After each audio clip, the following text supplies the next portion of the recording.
Start करते हैं।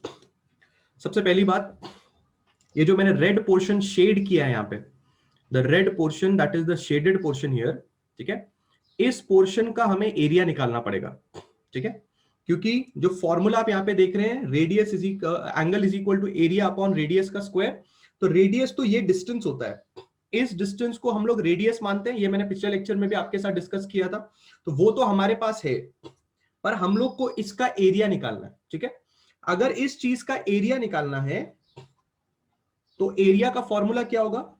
Area का फॉर्मूला होगा पाई इंटू रेडियस का स्क्वायर। ये बंदे का रेडियस चाहिए हमें। We have to take out the radius of this moon.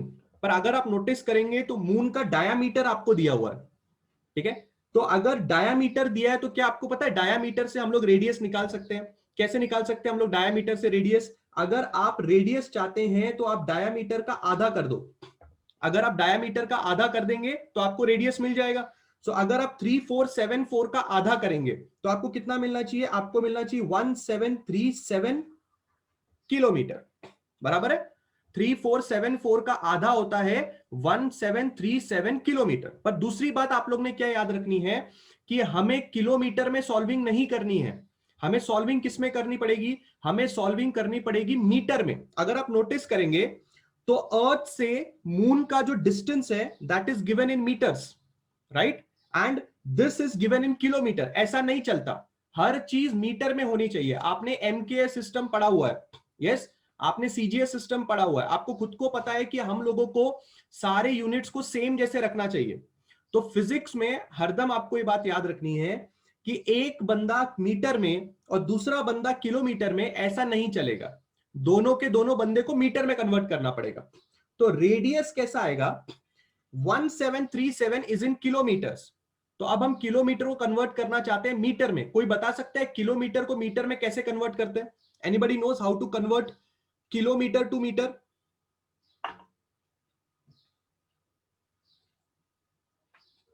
क्या करना पड़ेगा? किलोमीटर को मीटर में कन्वर्ट करने के लिए क्या करना पड़ेगा? मल्टीप्लाई बाय 1000 और डिवाइड बाय 1000। आधे लोग बोल रहे हैं मल्टीप्लाई, आधे लोग बोल रहे हैं डिवाइड।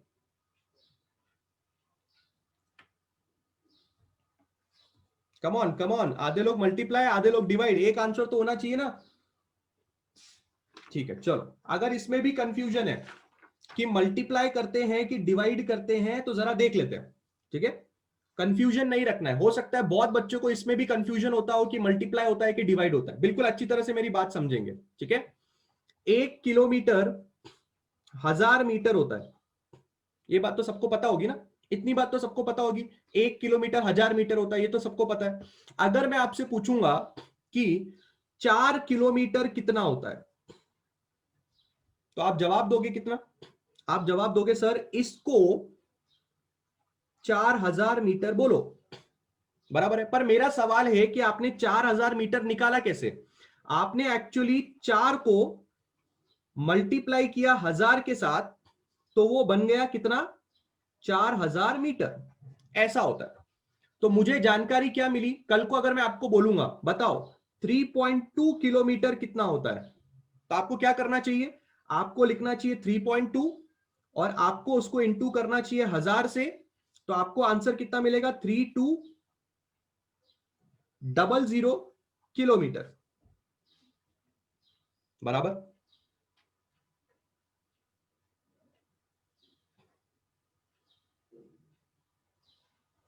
मीटर, बराबर। तो क्या समझ में आया आप लोगों को? आप लोगों को क्या समझ में आया इस चीज से? अगर हम किलोमीटर को कन्वर्ट करना चाहते हैं मीटर में तो हमें इंटू करना चाहिए 1000 से, बराबर है। पर अगर हम मीटर को कन्वर्ट करना चाहते हैं किलोमीटर में तो हमें डिवाइड करना चाहिए 1000 से। क्या ये बात सबको याद रहेगी? Everybody will remember this thing. जो लोग डिवाइड बोल रहे थे, जो लोग डिवाइड बोल रहे थे उनका आंसर गलत है, ठीक है। जो लोग मल्टीप्लाई बोल रहे थे उनका आंसर सही है। अगर हम किलोमीटर को मीटर में कन्वर्ट कर रहे हैं तो हमें 1000 से मल्टीप्लाई करना चाहिए। आई hope everybody has understood this thing, ठीक है। तो चलिए, अभी हमारा रेडियस कितना था? How much was radius? 1737 kilometres, ये हमारा रेडियस था। अगर मुझे इसको मीटर में कन्वर्ट करना है तो मैं लिखूंगा 1737 इंटू 1000 मीटर। अभी अभी तो हमारी बात हुई है ना, हमें इंटू 1000 लिखना चाहिए कि नहीं लिखना चाहिए? बहुत ही बढ़िया। अब मैं इसको और कैसे लिख सकता हूं? 1737 इंटू 10⁻³ मीटर बराबर है, एवरीबडी इज अंडरस्टैंडिंग दिस, कि 1000 को 10⁻³ लिखा जा सकता है, ये सबको पता है। बहुत ही बढ़िया। तो आपके पास अभी क्या आ गया? आपके पास अब आ गया है आपका रेडियस, बराबर है। आपके पास अब आ गया इसका रेडियस, ठीक है। अब आगे बढ़ते हैं, let's substitute this in the formula. क्या फॉर्मूला था आपके पास? Angle is equal to area upon radius का स्क्वायर, बराबर है, ठीक है। अब सब वैल्यूज हमें पुट अप करनी है।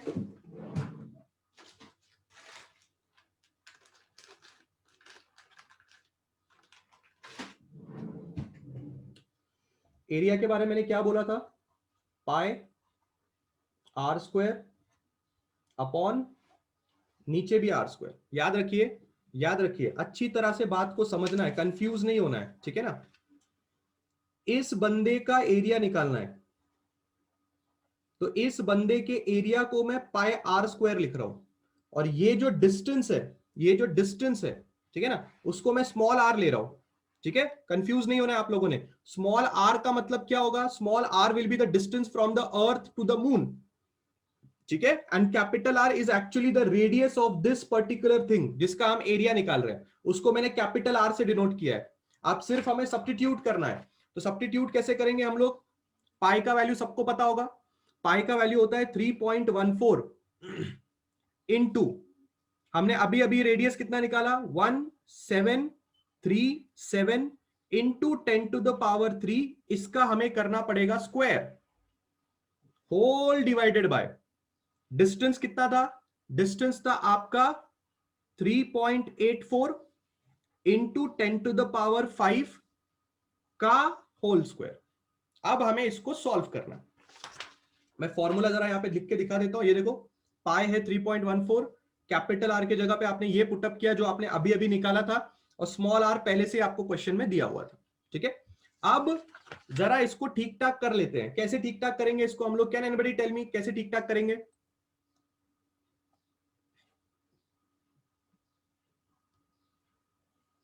आता है इसको सॉल्व करना? जमेगा आप लोगों को?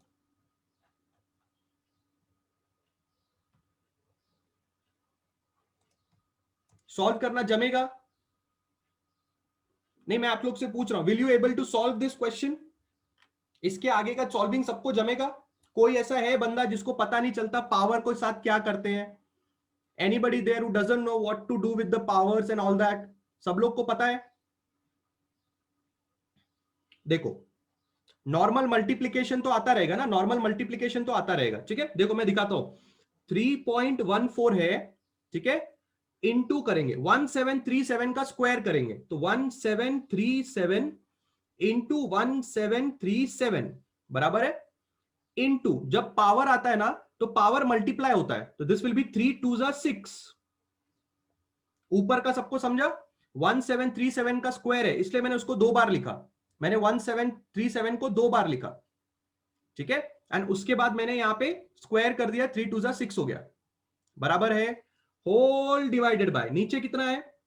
3.84 इंटू 3.84, इसका भी स्क्वायर करना है, इंटू यहां पे क्या है, 5×2=10 हो जाएगा, ये हो जाएगा 5×2=10। अब भी किसी को अगर प्रॉब्लम है, मल्टीप्लीकेशन और डिवीजन तो सबको आता रहेगा, उसमें किसी का टेंशन तो नहीं है ना। तो 3.14 into 1737 into 1737 whole divided by 3.84 into 3.84, ये तो आप करने ही वाले हो, ठीक है। इंटू क्या करना है? ये जो 10⁻10 है इसको ऊपर लेके जाना है, you have to take this 10⁻10 above. तो पहले से ऊपर 10⁻6 है, इनटू करेंगे, अब 10 टू द पावर 10 ऊपर जाएगा तो वो 10 टू द पावर -10 हो जाएगा। पावर जब नीचे से ऊपर जाती है तो वो माइनस हो जाती है। आई होप ये बात सबको समझ में आ रही है, ठीक है। अब ये स्टफ आपको सॉल्व करना है। अब यहां पे हम लोग फिजिक्स में और मैथ्स में अपने पावर एंड एक्सपोनेंट्स अगर कभी पढ़ा रहेगा, तो पावर एंड एक्सपोनेंट्स में बोला जाता है when base are same power gets added up. Have you heard about this thing? मैं लिख के देता हूं, when base are same power gets added. बहुत सब लोगों को ये चीज याद रखनी है, सब लोगों को ये चीज याद रखनी है, ठीक है। तो फिर अबे ये 10 इंटू 10 कितना करेंगे हम लोग? ऐसा नहीं होता, 10 और 10 10 लिखना है, और फिर 6 और ये तो 6 प्लस -10 करेंगे, तो ये कितना आएगा? 6 प्लस -10 कितना आएगा आपके पास? -4 आएगा, ठीक है। Everybody is okay with this? Diksha, multiplication simplify नहीं हो सकता, मल्टीप्लीकेशन मल्टीप्लाई हो सकता है। आपको डायरेक्टली इसको मल्टीप्लाई करना पड़ेगा। जो आपको बेसिकली बचपन में सिखाया मल्टीप्लीकेशन एंड डिवीजन, सब लोगों को आता है कि नहीं आता है? पहले मुझे उतना बता दो। क्लियर है? न्यूमेरिकल क्लियर है? आएगा ये समझ में न्यूमेरिकल सब लोगों को? चंद्रप्रभा, आपको समझ में आया क्या? I think this was your question.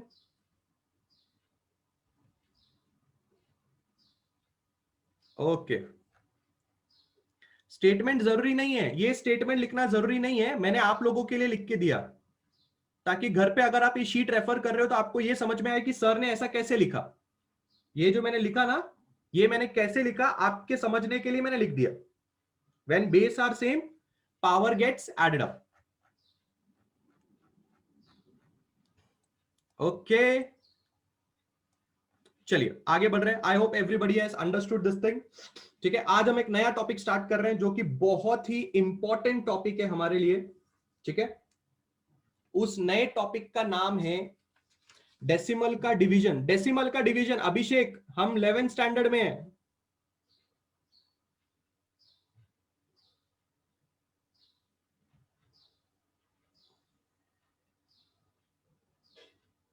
It is not 10 to the power -5. Okay, okay, my mistake. Here it is 10 to the power 8 class. Here it is 10 to the power 8. In question it was given 10 to the power 8. ठीक है, तो 8 के हिसाब से ये कितना हो जाएगा? 8 दूनी 16, 8 दूनी 16, ठीक है। ऊपर जाएगा तो 16, ऊपर जाएगा तो 16, इसका मतलब 6 प्लस और -16 कितना होगा? 10, -10 आना चाहिए। मैंने गलती से वहां पे 5 लिख दिया, ये यहां पे 8 है, देखा? 3.84 इंटू 10 टू द पावर 8, ठीक है। तो अब 8 दूनी 16 हो गया, ये -16 ऊपर जाएगा, दिस विल गो 16 ऊपर, ठीक है। तो +6 एंड -16 विल गिव यू -10, ठीक है। सर इसको सॉल्व करने में तो टाइम लगेगा, पर एंट्रेंस में इतना नहीं रहता ना, एंट्रेंस में इतना नहीं रहेगा, एंट्रेंस में इतना नहीं रहेगा, ठीक है। एंट्रेंस में इतना नहीं, आपको ये पूरा सॉल्व करके यहाँ पे लिखना है, ऐसे ही नहीं छोड़ना है, ये पूरा सॉल्व करना है, मल्टीप्लीकेशन डिवीजन करना है आप लोगों ने। Understanding everybody? सर हाँ 5 ही है, बुक में 5 ही है क्या?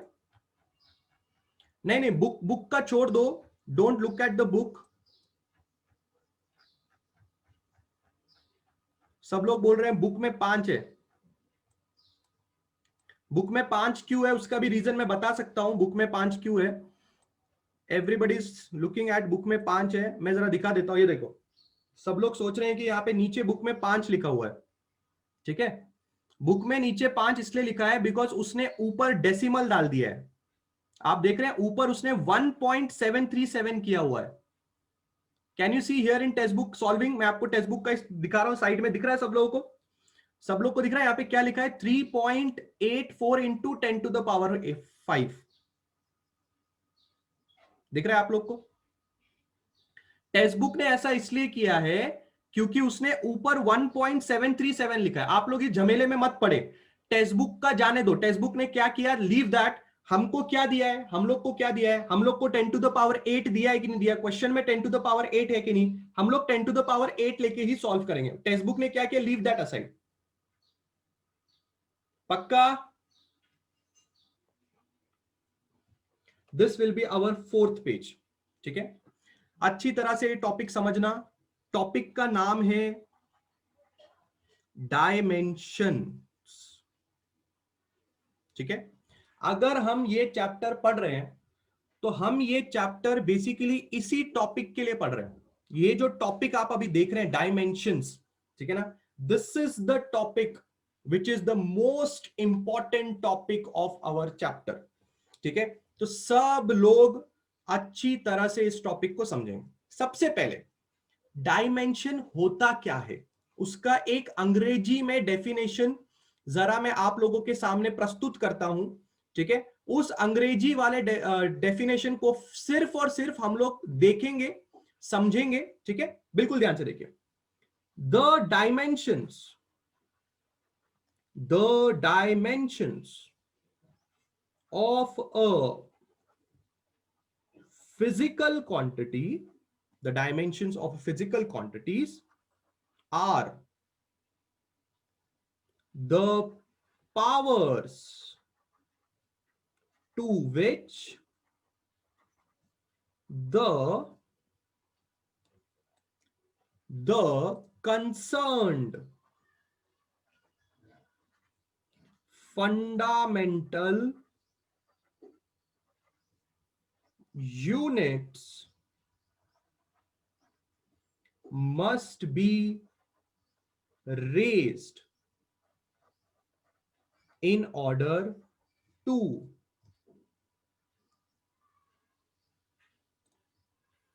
obtain the unit of the given physical quantity।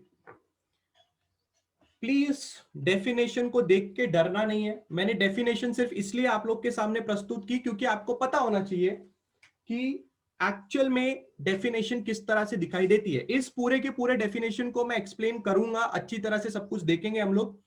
फिलहाल जरा ध्यान से बात को समझे। ठीक है, क्वेश्चन किस तरह से आएगा, क्वेश्चन इस तरह से आएगा, right dimensional formula of, example के तौर पे of velocity.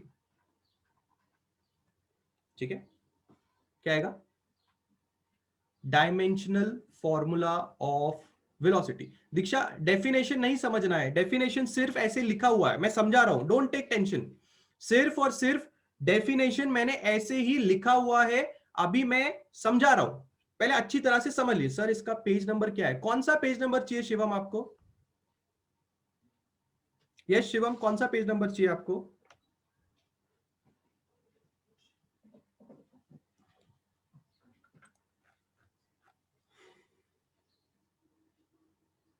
Six page number है बुक में।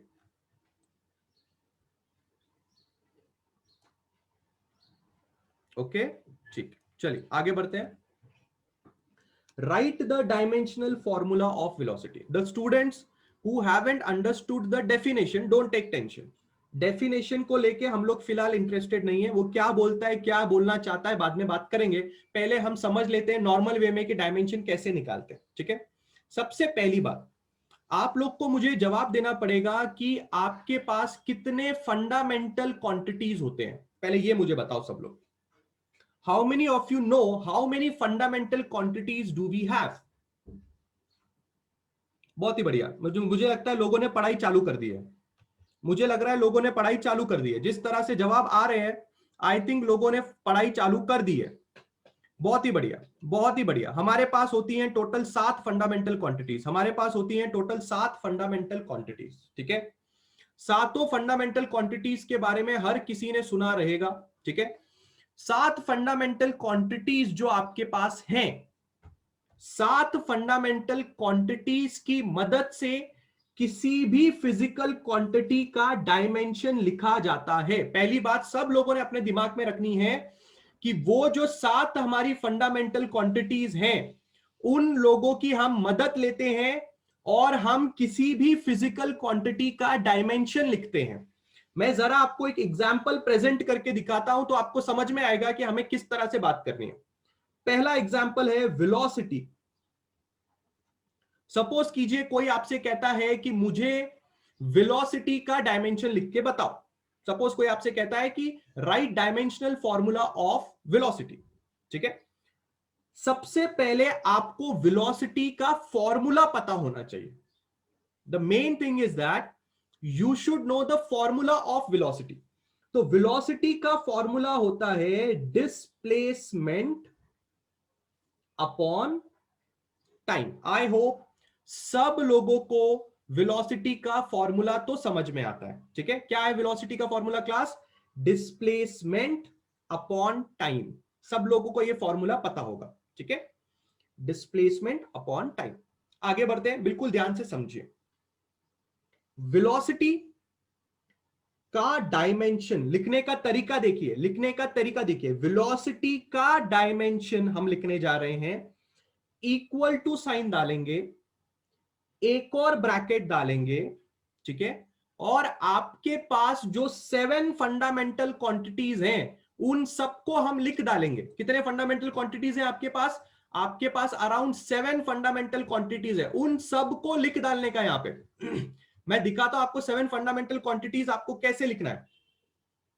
एक फंडामेंटल क्वांटिटी है वो है मास, और एक फंडामेंटल क्वांटिटी है लेंथ, और एक फंडामेंटल क्वांटिटी है टाइम, और एक फंडामेंटल क्वांटिटी है टेम्परेचर। पर टेम्परेचर को हम के से डिनोट करेंगे, केल्विन के के से।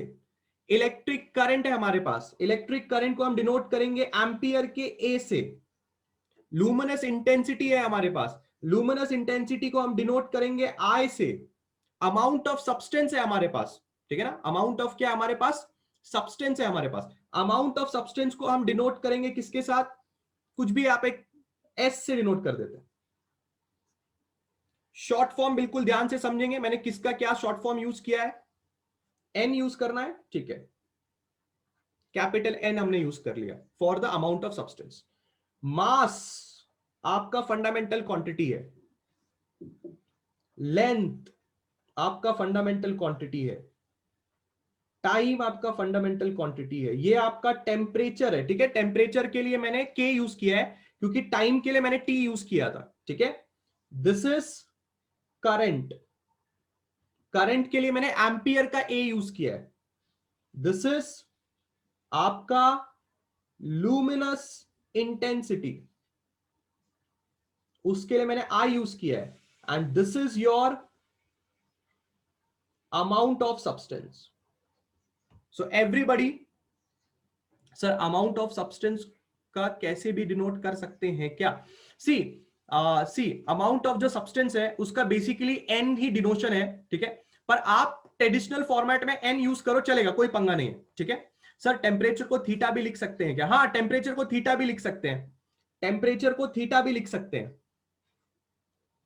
ठीक है, टेम्परेचर को थीटा भी लिख सकते हैं। मनीष, लुमिनस इंटेंसिटी का यूनिट कैंडला है, लुमिनस इंटेंसिटी का यूनिट इज कैंडला। हम यहां पे उनके शॉर्ट फॉर्म्स लिख रहे हैं, जैसे एम फॉर मास, लेंथ के लिए हमने एल यूज कर लिया, टेम्परेचर के लिए, टाइम के लिए हमने टी यूज कर लिया। टेम्परेचर के लिए हमने टी यूज क्यों नहीं किया? क्योंकि टाइम के लिए टी यूज कर लिया है, इसलिए टेम्परेचर के लिए केल्विन यूज कर लिया, केल्विन का के यूज कर लिया।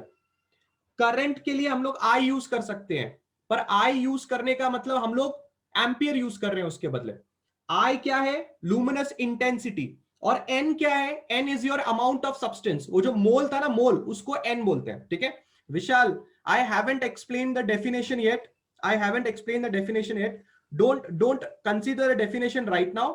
सिर्फ और सिर्फ हम लोग अभी डायमेंशन निकालना सीख रहे हैं, बाद में हम लोग डेफिनेशन के पास जाएंगे। डोंट टेक टेंशन, फिलहाल खाली मेरी बात समझो। ठीक है सर, टाइम के लिए थीटा यूज कर सकते हैं क्या? नहीं, टाइम के लिए थीटा यूज नहीं कर सकते।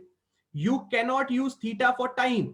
टाइम के लिए टी यूज करो, टेम्परेचर के लिए most of the text books में थीटा भी यूज करते हैं, पर मैंने केल्विन यूज किया है, के। स्टैंडर्डली बहुत सारे टेक्स्ट बुक के भी यूज करते हैं, बहुत सारे टेक्स्ट बुक थीटा भी यूज करते हैं, पर आप के यूज करो, जैसे मैं यूज कर रहा हूं आप लोग भी वही यूज करो। Is that clear everybody? Clear है? अच्छा, बिल्कुल ध्यान से समझो। ब्रैकेट वी, ब्रैकेट ऐसा वाला डालने का मतलब यह है कि हम वेलोसिटी का डायमेंशन लिखने जा रहे हैं, वेलोसिटी का डायमेंशन लिखने जा रहे हैं। मैंने अभी तक से बताया ही नहीं है कि डायमेंशन क्या होता है, कैसा होता है, कुछ नहीं बताया। मैंने सिर्फ इतना बताया, मैंने सिर्फ एक लाइन लिखी है, मैंने सिर्फ एक लाइन बोली है। वो क्या बोली है हमने? किसी भी फिजिकल क्वांटिटी का डायमेंशन हम फंडामेंटल क्वांटिटी के हेल्प से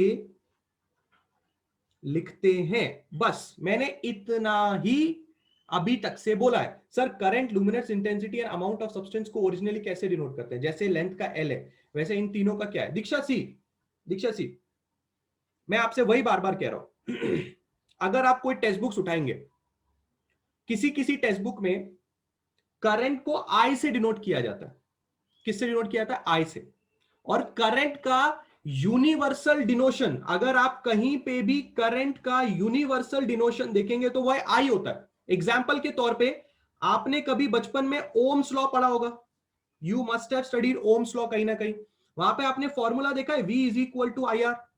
तो करंट को यूनिवर्सली किससे डिनोट करते हैं हम लोग? करंट को हम लोग यूनिवर्सली डिनोट करते हैं आई से। ये बात बिल्कुल सही है, इसमें कोई गलत बात नहीं है। पर मैंने यहां पे करंट को किससे डिनोट किया है? ए से।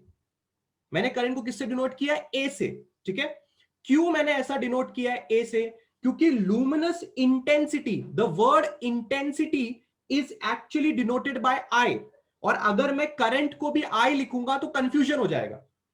तो इसलिए मैंने कंफ्यूजन हटाने के लिए करंट को ए लिखा। और ए मैंने क्यों लिखा? क्योंकि करंट का यूनिट आप जानते हैं एम्पियर है, तो उस एम्पियर का ए मैंने यहां पे यूज किया है, और ये भी सही है, कोई आपको गलत नहीं बोलेगा।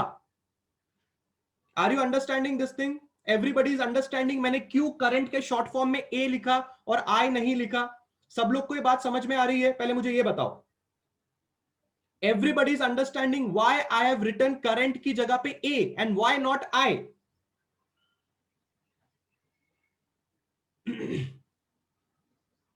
बहुत ही बढ़िया। जो लोग बार बार ये सवाल पूछ रहे हैं कि लुमिनस इंटेंसिटी का तो कैंडेला होता है, कैंडेला लुमिनस इंटेंसिटी का यूनिट होता है। ठीक है, यहां पे लुमिनस इंटेंसिटी को मैंने I से डिनोट किया है। हो सकता है आपके दिमाग में ऐसा डाउट होगा कि आपने करंट के लिए उसके यूनिट का शॉर्ट फॉर्म यूज किया, तो आपने लुमिनस इंटेंसिटी के लिए उसका यूनिट का शॉर्ट फॉर्म क्यों नहीं यूज किया? क्योंकि यार अगर मैं लुमिनस इंटेंसिटी को आई लिख रहा हूं और करंट को भी आई लिख रहा हूं तो कंफ्यूजन होगा ना, इसलिए मैंने यहां पे ए यूज कर लिया। सिमिलरली अगर आप टाइम और टेम्परेचर को देखोगे, टाइम मैंने किससे डिनोट किया? टी से। मुझे टेम्परेचर किससे डिनोट करना चाहिए? टी से करना चाहिए कि नहीं करना चाहिए? पर मैंने क्यों नहीं किया? कंफ्यूजन होगा, इसलिए मैंने क्या किया? टाइम को टी लिखा, पर टेम्परेचर के लिए मैंने उसके यूनिट का इस्तेमाल किया। जहां पे कंफ्यूजन है वहां पे यूनिट का इस्तेमाल कर रहा हूं मैं। जैसे कुछ लोगों ने सजेस्ट किया, क्या हम टेम्परेचर के लिए थीटा भी इस्तेमाल कर सकते हैं? हाँ, थीटा भी कर सकते हो, बहुत सारे टेक्स्ट बुक करते हैं। चलिए आगे बढ़ रहे हैं हम लोग, बहुत ही बढ़िया। ठीक है, अब आप मेरी बात बिल्कुल ध्यान से समझेंगे।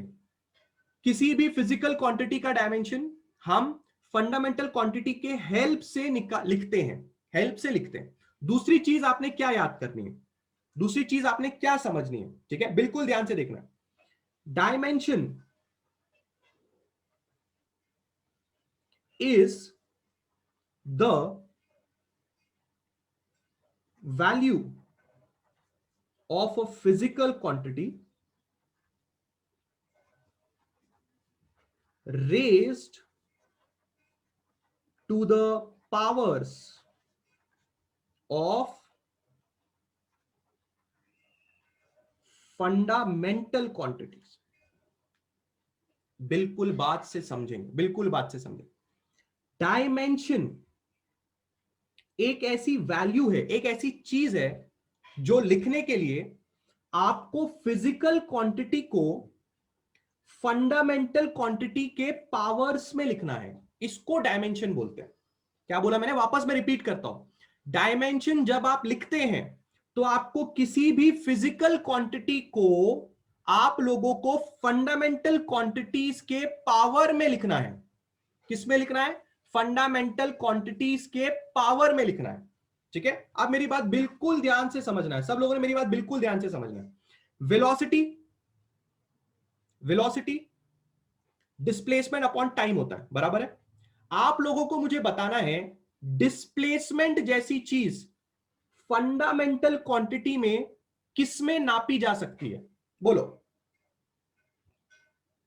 डिस्प्लेसमेंट जैसी चीज फंडामेंटल, 7 फंडामेंटल क्वांटिटी है, 7 फंडामेंटल क्वांटिटीज में से डिस्प्लेसमेंट किसमें नापा जा सकता है? पहले मुझे सब लोग ये जवाब दो। बहुत ही बढ़िया, बहुत ही बढ़िया।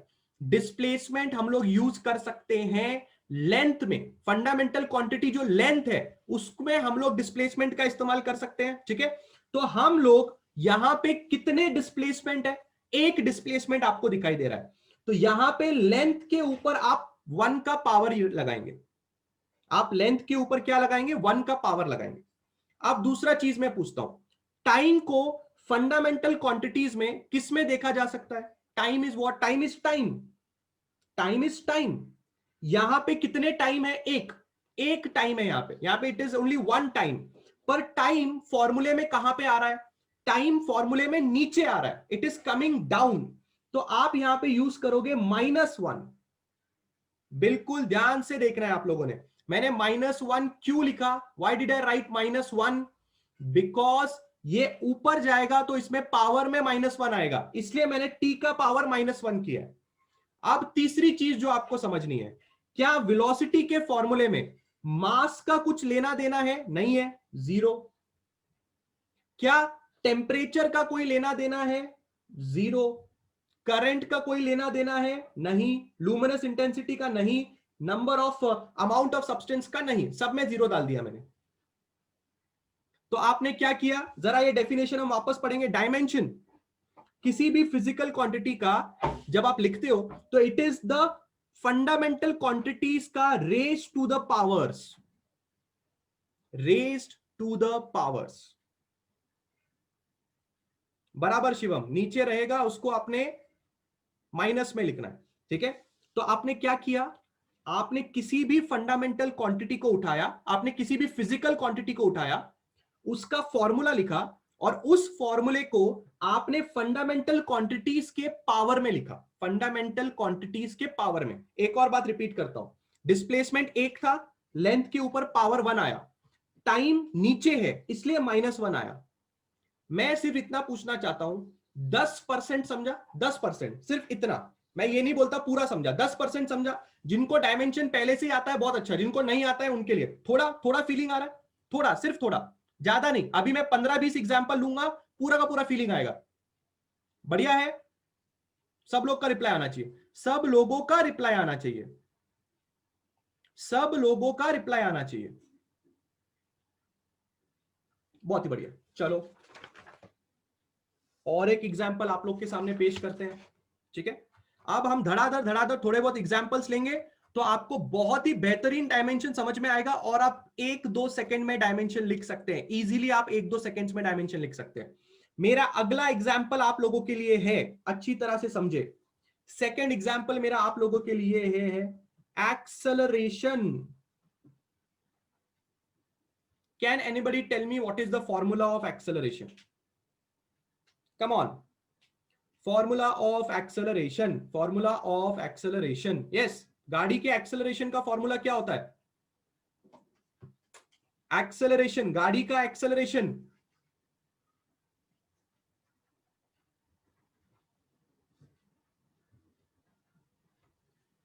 वेलोसिटी अपॉन टाइम, बराबर है। ठीक है, आपकी गाड़ी का एक्सेलरेशन होता है वेलोसिटी अपॉन टाइम, ये आपके गाड़ी का एक्सेलरेशन होता है, बराबर है। ठीक है, अब इसको थोड़ा और ब्रेक करो, इसको थोड़ा और ब्रेक करो। अभी अभी आपने वेलोसिटी का फॉर्मूला सीखा था, क्या था वेलोसिटी का फॉर्मूला? वेलोसिटी का फॉर्मूला था डिस्प्लेसमेंट अपॉन टाइम, ये वेलोसिटी का फॉर्मूला लिखा मैंने, इनटू पहले से ही आपके पास और एक टाइम है नीचे, इनटू टाइम। बात को समझो, बात को समझो, वेलोसिटी अपॉन टाइम एक्सेलरेशन का फॉर्मूला है, ठीक है। वेलोसिटी का फॉर्मूला क्या है, डिस्प्लेसमेंट अपॉन टाइम। आपने अभी अभी सब लोगों ने देखा वेलोसिटी का फॉर्मूला डिस्प्लेसमेंट अपॉन टाइम, बराबर है। तो वेलोसिटी की जगह पे मैंने डिस्प्लेसमेंट अपॉन टाइम लिख दिया, और नीचे और एक टाइम था उसको साइड में लिख दिया। तो एक्चुअल में आपके एक्सेलरेशन का फॉर्मूला क्या आएगा, डिस्प्लेसमेंट अपॉन टाइम का स्क्वायर। मैं अभी सिर्फ फॉर्मूले की बात कर रहा हूं, अभी सिर्फ और सिर्फ फॉर्मूले की बात कर रहा हूं, और कुछ बात नहीं कर रहा हूं मैं, सिर्फ फॉर्मूला। याद रखिए, जब भी आपको एक फिजिकल क्वांटिटी मिलेगा उसको सबसे बेसिक फॉर्म में लेके आना है, वेलोसिटी का भी सब्स्टिट्यूशन करना है, सबसे बेसिक फॉर्म में लेके आना है। अब ये हमारा एक्सेलरेशन का फॉर्मूला है। चलिए डायमेंशन लिखते हैं। Dimension of acceleration will be equal to, अब आपको पता रहेगा कि टेम्परेचर, करंट, लुमिनस इंटेंसिटी और मोल ये इतना ज्यादा यूज नहीं होते, तो हम लोग इनको नहीं भी लिखेंगे तो भी चलेगा। हम लोग मोस्टली तीन फंडामेंटल क्वांटिटीज को ज्यादा यूज करते हैं, जैसे कि मास, लेंथ और टाइम, ठीक है। इनको अगर आप स्किप भी कर दोगे, क्योंकि वैसे भी इनका पावर जीरो है, anything having a power zero is one, तो अगर आप इसको हटा भी दोगे तो भी कोई गलत आंसर आपको नहीं देगा। तो मैं जरा 2 3 लिख देता हूं, एम लिख देता हूं, एल लिख देता हूं और टी लिख देता हूं, ठीक है। मास, क्या एक्सेलरेशन का कुछ भी लेना देना मास के साथ है? नहीं, एक्सेलरेशन का कोई भी लेना देना मास के साथ नहीं है, पावर जीरो। क्या एक्सेलरेशन का लेना देना डिस्प्लेसमेंट के साथ है? हां, और डिस्प्लेसमेंट एक है, वन। क्या एक्सेलरेशन का लेना देना टाइम के साथ है? हां, पर टाइम किधर है? नीचे। और कितना टाइम है? टाइम का स्क्वायर है, तो हम लोग यहां पे पुट करेंगे -2। आ रहा है? थोड़ा बहुत आ रहा है, थोड़ा बहुत आ रहा है। डायमेंशन एक ऐसा वैल्यू है या ऐसी चीज है जो किसी भी फिजिकल क्वांटिटी को raise to the powers of fundamental quantity होता है, raise to the powers of fundamental quantity होता है। थोड़े और एग्जांपल्स, थोड़े और example. Example number 2, example number 2 बहुत सिंपल है, बहुत ही सिंपल है। डायमेंशन जैसी चीज बहुत ही सिंपल है, बस आप लोगों ने गलती नहीं करनी है। चलो और एक एग्जांपल हो जाए, और एक एग्जांपल हो जाए। सब लोग का ध्यान यहां पे होना चाहिए, सब लोगों का ध्यान यहां पे होना चाहिए, ठीक है। थर्ड एग्जांपल, अगर किसी ने आपको बोला बताओ डेंसिटी का डायमेंशन क्या है, पहले तो मुझे ये बताओ डेंसिटी का फॉर्मूला क्या है, बोलो। Yes everybody, what is the formula of density? Chandra, if the denominator then we use minus. Yes absolutely correct Chandraprabha, बहुत बढ़िया। डेंसिटी का फॉर्मूला, कितने लोग को डेंसिटी का फॉर्मूला पता है? मास अपॉन वॉल्यूम, बराबर है, बराबर है। थोड़ा और अच्छे से लिखते हैं, डेंसिटी को डिनोट किया जाता है ऐसे, ये देखो, ऐसे डेंसिटी को डिनोट किया जाता है। इसको आप पढ़ते हो ना, तो इसको आप पढ़ते हो ऐसे, इसको पढ़ते हो रो। रो क्या पढ़ते हो? डेंसिटी का डिनोशन किससे है? रो। मास को आप डिनोट करोगे एम के साथ, और वॉल्यूम को आप डिनोट करोगे वी के साथ। बट मैं क्या बोलता हूं, वॉल्यूम एक्चुअली होता क्या है? वॉल्यूम एक्चुअली होता क्या है? वॉल्यूम एक्चुअली होता है लेंथ का क्यूब, लेंथ का क्यूब। अगर मैं किसी भी चीज का आपको वॉल्यूम पूछूं तो आप क्या करोगे?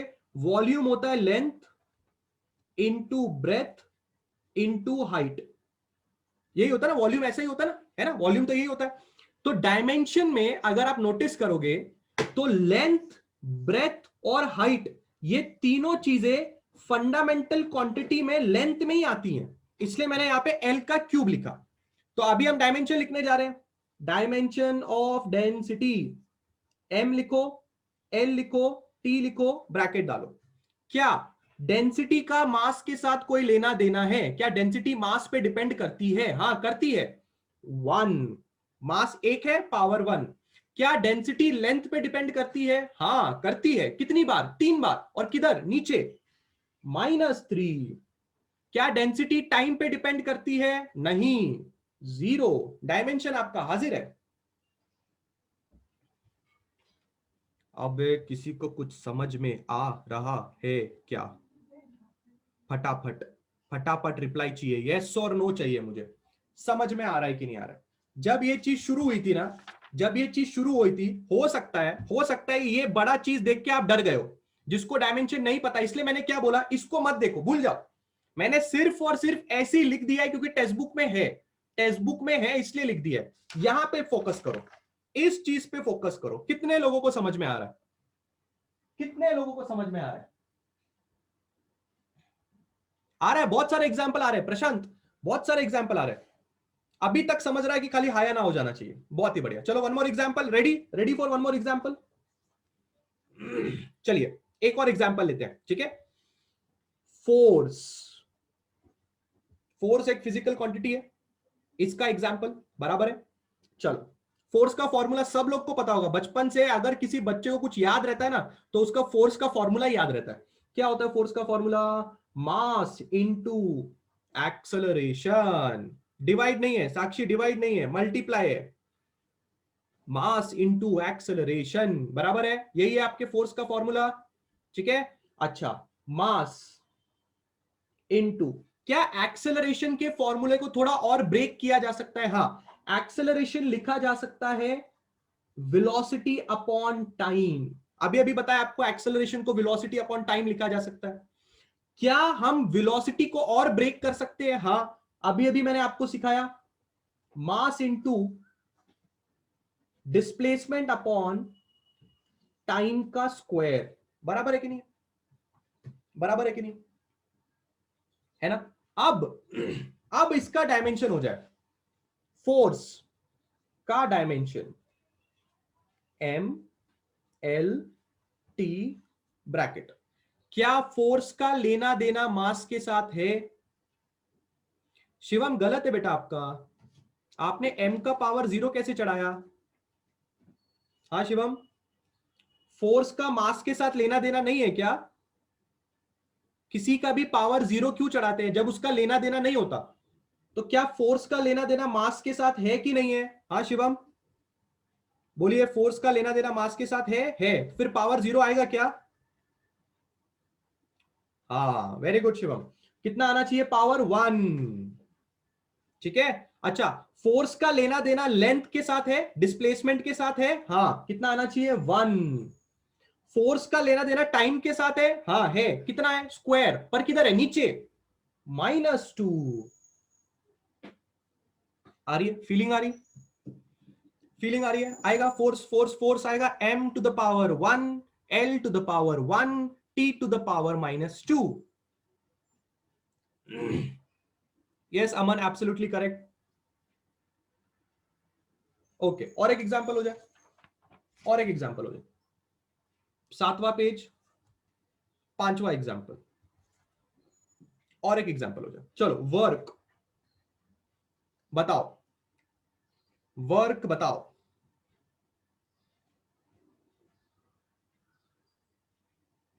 बोलो, वर्क का फॉर्मूला बताओ।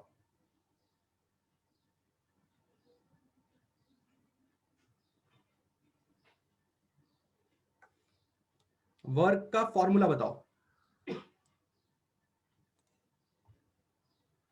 Very good very good very good. Work का फॉर्मूला क्या है? बहुत सारे लोग गलत गलत फॉर्मूला बता रहे हैं। फोर्स इनटू डिस्प्लेसमेंट फॉर्मूला है, force into displacement, work done, work done, force into displacement, force into displacement, force into displacement, बराबर है, ठीक है। अब मुझे एक बात बताओ, फोर्स को कैसे ब्रेक कर सकते हैं? फोर्स को कैसे ब्रेक कर सकते हैं वर्धन? mgh जो फॉर्मूला आप बता रहे हो ना, वो mgh फॉर्मूला आप पोटेंशियल एनर्जी का बता रहे हो। ओके वर्धन, mgh जो फॉर्मूला आप बता रहे हो ना, that formula you are telling about potential energy. Radha sir आप सारे फॉर्मूले एक साथ नोट कर करके लोगे क्या? कैसे नोट करना है एक साथ? एक पेज पे चाहिए क्या आपको? Yes Radha,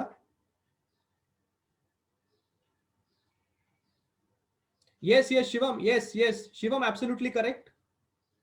Shivam, absolutely correct.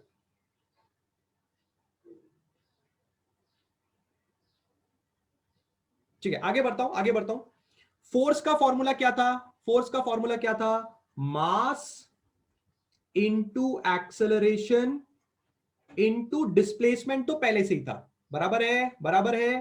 Force की जगह पे मैंने मास इनटू एक्सेलरेशन लिख दिया। थोड़ा और ब्रेक करो इसको। Mass into acceleration can be written as velocity upon time into displacement. बराबर है। थोड़ा और ब्रेक करो। Mass into displacement upon time का स्क्वायर इनटू डिस्प्लेसमेंट। बराबर है। थोड़ा और अच्छे से लिखो। मास इनटू ये डिस्प्लेसमेंट और ये डिस्प्लेसमेंट मिलके हो जाएगा डिस्प्लेसमेंट का स्क्वायर अपॉन टाइम का स्क्वायर। मैं कैसे लिख रहा हूं, जरा अच्छी तरह से समझिए बात को। एक्सेलरेशन को मैंने लिखा वेलोसिटी अपॉन टाइम, फिर वेलोसिटी को मैंने लिखा डिस्प्लेसमेंट अपॉन टाइम, पर नीचे भी टाइम था, वो टाइम और ये टाइम मिला के स्क्वायर हो गया। डिस्प्लेसमेंट और डिस्प्लेसमेंट मिलके डिस्प्लेसमेंट का स्क्वायर हो गया। अब हम लोग ने इसको बेसिक फॉर्म में लेके आ गए। अब हम लिखेंगे वर्क डन का dimension, M L T. Ready है सब लोग? सब लोग रेडी है? मास का कितना लेना देना है? 1। डिस्प्लेसमेंट का कितना लेना देना है? 2। टाइम का कितना लेना देना है? -2। आपका डायमेंशन हाजिर है। बोलो बोलो बोलो। अभिषेक, आपने कुछ तो डाउट लिखा था, क्या आप वापस पोस्ट कर सकते हैं वो डाउट? कुछ तो आप पूछ रहे थे, वापस पोस्ट कीजिए। यस, बाकी लोगों को समझा?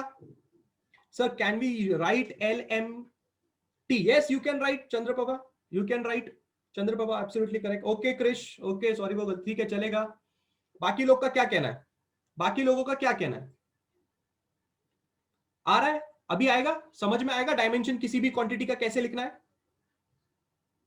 वन मोर एग्जांपल हो जाए। जब तक अपने अच्छी तरह से अपनी पकड़ नहीं बैठ जाती तब तक छोड़ना नहीं है इसको, क्योंकि आगे जाके डायमेंशन के ऊपर बहुत है भाई। पूरा चैप्टर में 50% chapter is dimension. Sir, exam में फॉर्मूला खुद से लिखना है क्या? हाँ, भी डिस्टेंस के रिस्पेक्ट में बात की जाती है। ठीक है, आई डोंट नो आपको ग्रेडियंट वर्ड कहां से अचानक बीच में याद आया, पर जैसे मैं एग्जांपल आपको देना चाहूंगा, जैसे कहीं कहीं पे बोला जाता है वेलोसिटी ग्रेडियंट, है ना? ठीक है, तो वेलोसिटी ग्रेडियंट होता है डीवी बाई डी एक्स। मतलब you are talking of velocity with respect to distance. ठीक है ना, आप वेलोसिटी को डिस्टेंस के रिस्पेक्ट में आप बात कर रहे हो। ठीक है, जैसे आप बात कर सकते हो पोटेंशियल ग्रेडियंट। ठीक है ना, तो वो भी potential is with respect to distance. तो आगे हम आई थिंक एक चैप्टर पढ़ेंगे, उसमें हम लोग ग्रेडियंट के बारे में बात करेंगे। ठीक है sir, on page number 6 gradient, page number 6 में ग्रेडियंट है, कहां है पेज नंबर 6 पे ग्रेडियंट? अच्छा हाँ, दिखा मुझे, dimensional formula of velocity gradient. Right, हाँ मैंने भी सही लिखा, ये देखो डीवी बाई डी एक्स, सही लिखा। आते आते उस पे भी आएंगे, उस पे भी आएंगे, पहले एक और एग्जांपल, काइनेटिक एनर्जी का डायमेंशन। काइनेटिक एनर्जी का dimension, Krish absolutely correct, Krish absolutely correct, you remembered what I taught you. DV by D X का मतलब है small velocity upon small distance, absolutely correct Krish. कोई मुझे काइनेटिक एनर्जी का फॉर्मूला बताएगा? कोई मुझे काइनेटिक एनर्जी का फॉर्मूला बताएगा?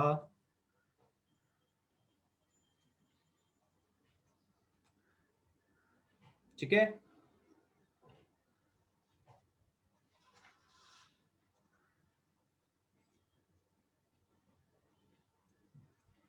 ऐसा लिख सकता हूं मैं, वेलोसिटी हो जाएगा डिस्प्लेसमेंट अपॉन टाइम, और वेलोसिटी का स्क्वायर है तो डिस्प्लेसमेंट का भी स्क्वायर हो जाएगा, टाइम का भी स्क्वायर हो जाएगा। एक बहुत ही अच्छी जानकारी जो मैं आप लोगों को देना चाहता हूं, किसी भी कांस्टेंट का डायमेंशन नहीं लिया जाता, किसी भी कांस्टेंट का डायमेंशन नहीं होता। ठीक है ना, वो डायमेंशन लेस होता है। तो हाफ एक कांस्टेंट है तो उसको नहीं लिखेंगे डायमेंशन में। तो काइनेटिक एनर्जी का डायमेंशन जब हम लिख रहे हैं तो हम लिख रहे हैं एम एल टी। बराबर है? तो क्या काइनेटिक एनर्जी मास पे डिपेंड करता है? हाँ, 1। क्या काइनेटिक एनर्जी लेंथ पे डिपेंड करता है? हाँ, डिस्प्लेसमेंट इज 2, टाइम इज -2। बोलो बोलो, समझ में आया? समझ में आया? समझ में आया? हाँ या ना? क्लियर है? अच्छा, जरा जरा एक नजर घुमाओ, जरा एक नजर घुमाओ, सब लोग का ध्यान यहां पे होना चाहिए। जरा इसको देखो, जरा इसको देखो, और जरा इसको देखो, जरा इन दोनों को देखो, जल्दी देखो इन दोनों को, बताओ मुझे क्या क्या क्या समझा?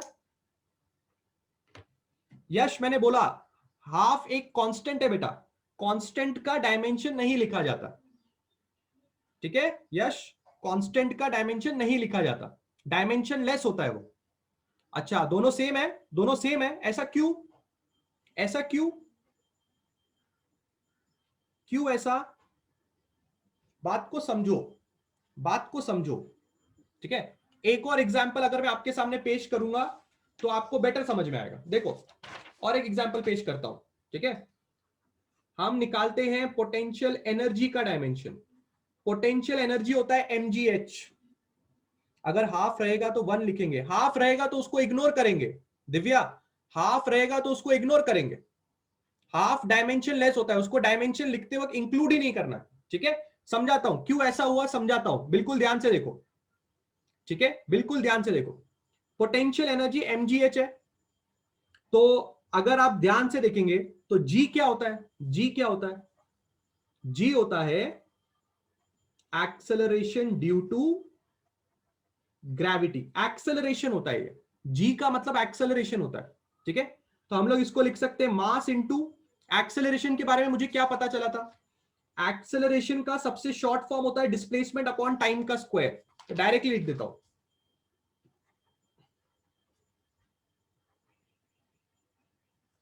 इनटू हाइट,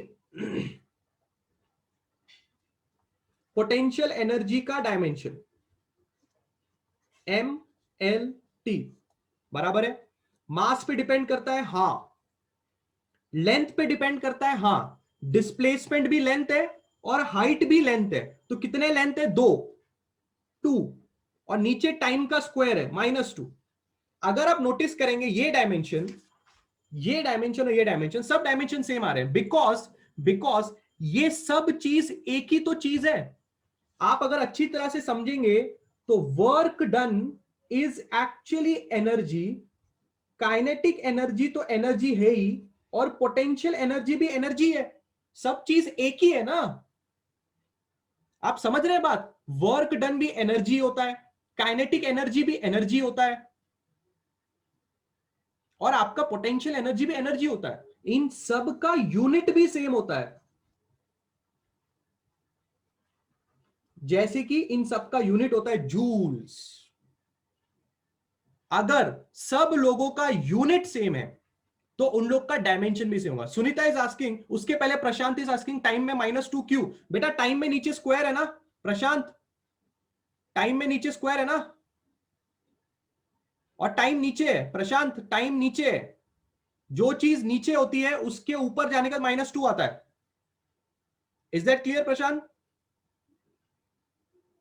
ओके, दूसरी चीज, somebody is asking how work is energy। मुझे एक बात बताओ, आपको एक प्रिंसिपल पता होना चाहिए, उस प्रिंसिपल को बोला जाता है वर्क एनर्जी प्रिंसिपल।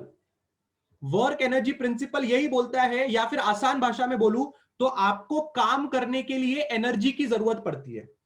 आपको काम करने के लिए एनर्जी की जरूरत पड़ती है। अगर आपके पास एनर्जी है तो आप काम कर पाओगे। मतलब काम और एनर्जी दोनों सेम ही होता है। तो इसलिए आपको यह चीज भी याद रखनी है, यह चीज भी याद रखनी है, यह चीज भी याद रखनी है। बोलो, समझ में आ रहा है? Everybody is understanding why the dimension of all these three quantities are coming same? Is that clear? हाँ या ना? फटाफट बोलो सब लोग, हाँ या ना? Somebody said me please take pressure। I will take pressure का भी डायमेंशन नेक्स्ट लेक्चर में, प्रेशर का भी डायमेंशन हम लोग करेंगे, डोंट टेक टेंशन। अभी आज के लेक्चर का पहले मुझे बोलो, क्लियर है? आएगा डायमेंशन लिखना, आएगा आप लोगों को?